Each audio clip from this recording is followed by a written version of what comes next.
You're listening to the World of Business and Taxes with Mike Lodge, keeping you informed. So let's get started.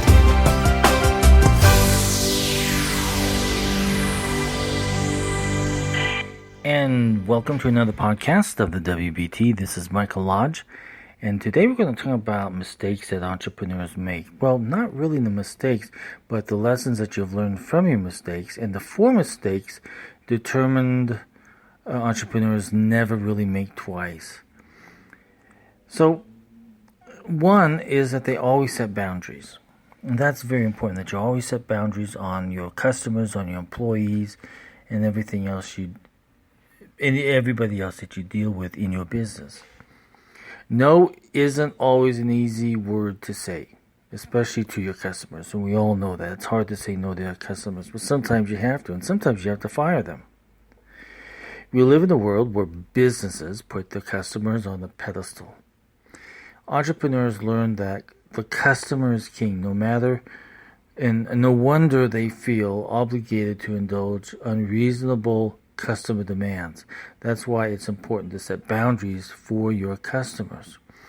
Your unwillingness to tell them no will threaten the control you have over your own business. You'll lose your focus by making other people's problems your own. Your operation will fall into disarray if you let that happen. Setting these boundaries is challenging. It's challenging for me in dealing with my own clients. But it's possible to assert your authority without being disrespectful. Enforce a set of policies within your business and stick to them. And I think that's where we all kind of stray sometimes. We don't stick to the policies that we've set for our own business. And some of you may not even have any policies. Get one together. Understand that some people will disagree with you, will disagree with them, and there will be conflict. When customers challenge your policies, explain why a rule exists. Be honest about the extent to which you're willing to accommodate them. Walk away if they're still unsatisfied. Sometimes it's better to take a short-term loss if it means avoiding a much more complicated set of problems in the future. That's very true. And sometimes I'm telling you this, but I'm doing it from experience because I've had to do it, where you just have to let customers go or clients go. Sometimes you just have to fire them and say, sorry, go on and do your own thing, but I don't want to put my company in jeopardy. The second thing they do is that they never underestimate timelines. Entrepreneurs are naturally optimistic, and that is great, but this tendency to be optimistic can result in unrealistic projections about the time it takes to complete specific tasks. And that's one thing that the clients really hate is when you say, yes, I'll get my project done by XYZ date and time, but it's not done. And so a client gets upset. This is a psychological phenomenon known as the planning fallacy. Even though we've done a task thousands of times before, we still underestimate the amount of time it takes to complete it. And this can stop us from organizing our days efficiently and setting realistic deadlines. That's a problem because deadlines help create expectations. If they're lenient, team members become unmotivated and unproductive. But if they're too tight, people become stressed and overwhelmed. So driven up entrepreneurs know that even routine tasks contain hidden surprises. That's why they need to manage their time in a way that creates realistic expectations while leaving room for unexpected challenges. And that is one problem that a lot of people have is when they're working on projects is doing or creating the right amount of time to complete the project. So the third thing that they do is that they don't try to do everything themselves. You've got a qualified team. Yet you complain about how much work you have to get through every single day. You complain. I've heard it so many times from project managers. They're so busy, they just don't have enough time in the day to get their job done. Sometimes I wonder about those comments because I don't think they're altogether true, because they don't take some of that workload and pass it on to their team. So time is precious. Even if you're the world's biggest workaholic, you've got other interests to pursue in your free time. So why waste away the hours trying to do everything yourself when there are capable people in your team who could do it for you? It's a hard lesson to learn because I've been there and I've done it. Many entrepreneurs, such as myself, are control freaks. I am a big control freak. I want to know what's going on at every moment of the day. And we are terrible at delegating work. The lack of trust in other people and their abilities is usually the problem. Or they think that they're the best person for the job.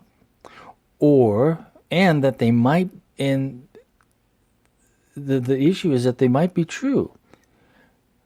But as a business grows, there comes a point where the workload becomes too much for one person to handle.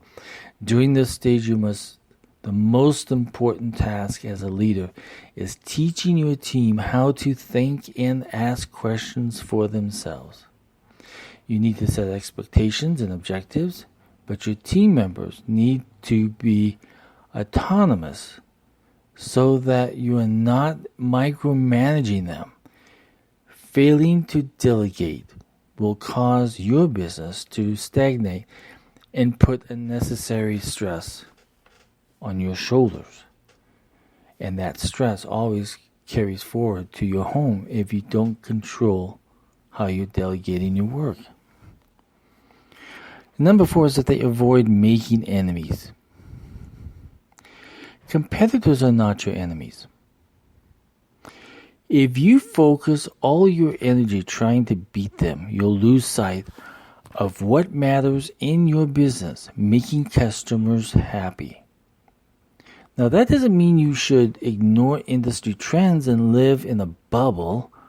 You always have to look around to see exactly what your competition is doing and how you can make yourself better. But you shouldn't develop unhealthy obsessions about constantly getting ahead of people you have set yourself up against as an adversary. Instead, why don't you spend your time identifying what problems your customers need to solve? Develop products and services that they love using and create experiences that they keep coming back for you. If you keep improving your products, logistics, and company culture, you'll become a leader in your industry without ruffling feathers in the process.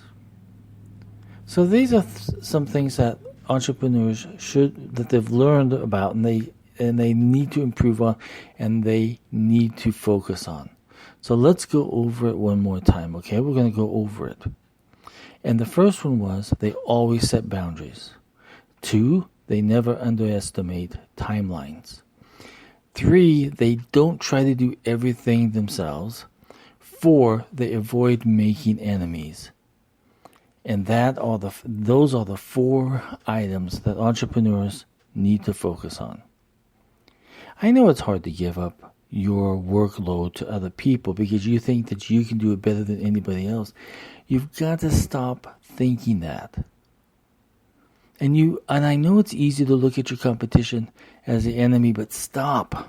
Look at inside yourself and see what you can improve on and what your services can improve on and what your customers really like from you. So those are the 4. Those are the 4 items which we call the 4 mistakes determined entrepreneurs never make twice. So I hope that helps you out today. I'm an entrepreneur and I run my business and I have to look at these things every single day.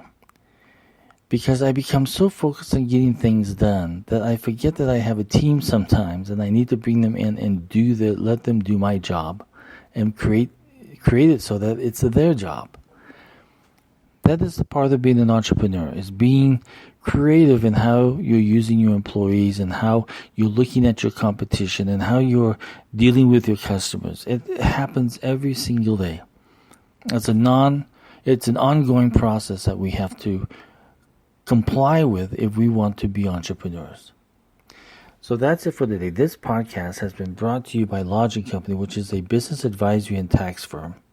If you want to know more about them, go to their website at www.lodge-co.com.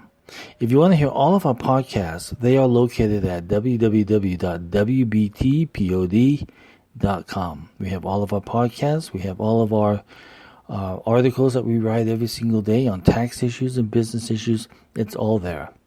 And I also invite you to go to our Flipboard magazine, where we try to find as many business articles on entrepreneurship, on owning your business, on starting a business, on taxation, on personal finance. It's all there for you. We try to go out there and we search the internet every single day, trying to find those articles that can help us all learn. Because you and I have a lot of learning to do. I'll talk with you later, and thank you for joining the WBT, and we'll talk with you later.